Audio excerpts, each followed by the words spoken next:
Mengambil lokasi di Jalan Tangidaa, Kota Gorontalo, stand-stand batu akik sejak hari pertama penyelenggaraan telah diserbu oleh ratusan warga pecinta akik.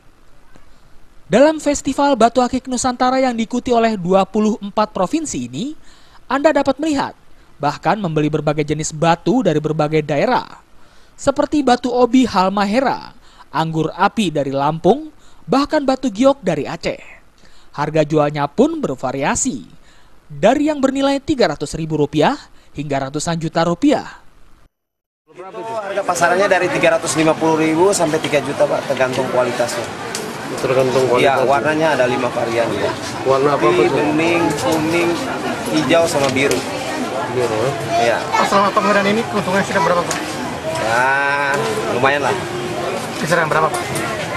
Kemarin aja kita dapat 7 jutaan. Tidak hanya warga lokal, sejumlah pecinta batu dari daerah lain bahkan rela datang ke festival ini. Mukhtar Basir misalnya, warga asal Palopo, Sulawesi Selatan, yang telah 4 tahun terakhir jatuh cinta pada batu alam ini, rela datang jauh-jauh ke Gorontalo untuk mencari batu akik kesayangannya. Pengunjung saja.